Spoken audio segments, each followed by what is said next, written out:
Hello friends, welcome to silver line YouTube channel. இன்றைக்கி நம்ம வீட்டில் என்ன டின்னர்னு பார்த்தீங்கன்னாக்கா, இந்த வெள்ளை பட்டாணி வச்சு ஒரு கிரேவி பண்ணியிருக்கேன். இது ஒரு 8 ஹவர்ஸ் நான் ஊற வச்சுருந்தேன். ஆல்மோஸ்ட் 7 ஹவர்ஸ் இருந்தால் கூட போதும். அதுக்கப்புறம் குக்கரில் ஒரு 4 ஸ்டீம் கொடுத்துருக்கேன், அவ்வளோதான். அதுக்கப்புறம் பார்த்தீங்கன்னா இன்க்ரீடியன்ட்ஸ் என்னென்னு பார்த்தீங்கன்னாக்கா, வெங்காயம், தக்காளி, கொத்தமல்லி, கருவேப்பிலை, புதினா, இஞ்சி, பூண்டு, சோம்பு இதெல்லாம் போட்டு ஜஸ்ட் ஒரு பல்ஸ் கொடுத்தா போதும். அதுக்கப்புறம் அந்த நம்ம பட்டாணி வேக வச்சோம் இல்லையா, அதே குக்கர்லேயே ஆயில் ஊற்றிட்டு, அதுக்கப்புறம் கொஞ்சம் பட்டை, சோம்பு, ஏலக்காய் அந்த மாதிரிலாம் போட்டுட்டு நம்ம கிரைண்ட் பண்ணி வச்சுருக்கோம்ல, அதையும் இதில் ஆட் பண்ணிவிட்டு பச்சை வாசனை போக நல்லா வதக்கணும்.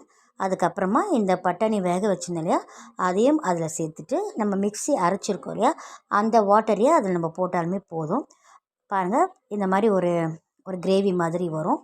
இதை தான் இன்றைக்கி இட்லிக்கு நம்ம சைட் டிஷ்ஷாக வச்சுருக்கோம். Not only idli and also dosa, chapati இதுக்கெலாம் கூட இது சரியான காம்பினேஷனாக இருக்கும். நீங்களும் இந்த மாதிரி ஹெல்த்தியான ஃபுட்டாக செய்து உங்களுடைய குழந்தைங்களுக்கு கொடுங்க.